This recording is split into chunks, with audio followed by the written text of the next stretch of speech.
You probably guessed it. We're at a winery in downtown Los Angeles. The oldest running winery is San Antonio Winery. Long before the first vineyards were planted in Napa and Sonoma, rich farmlands were located throughout Los Angeles and the surrounding areas. Grapes were planted as early as 1833. With these new vineyards came the birth of the commercial grape growing in the state of California. San Antonio Winery has had 4 different generations of family members all working here. We're going to introduce you to some of them today.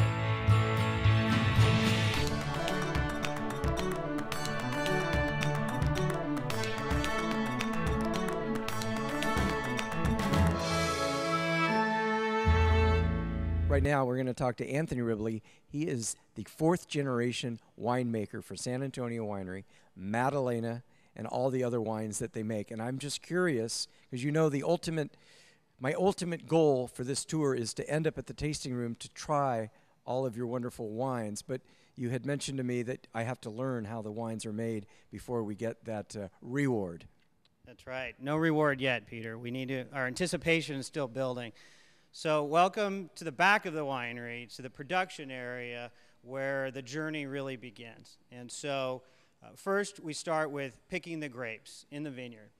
And many people think, oh, it's easy, you just go in and pick those grapes and it's done and no problem, and that's the process. Well, that's not the truth. The truth is, as a winemaker, we are constantly tasting those grapes to make sure that the flavors and the aromas are really optimized prior to picking.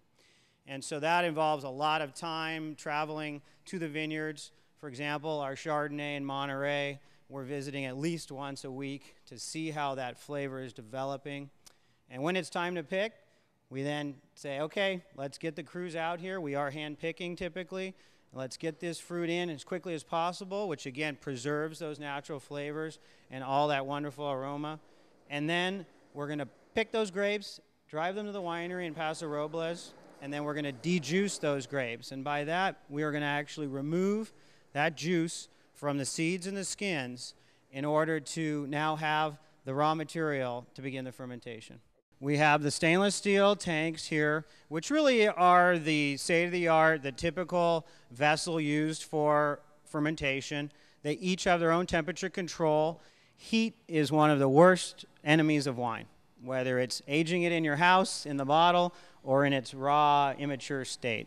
Are we going to be able to at least show people how we're going to get that wine into the bottle? Sure, absolutely. All right, let's go do that. Okay, Peter, so here we are. We're on the bottling line. We're seeing the wine filling into the bottles. They're being labeled here on the line, coming down, inspected to make sure that label looks great. They've been corked. They look fantastic.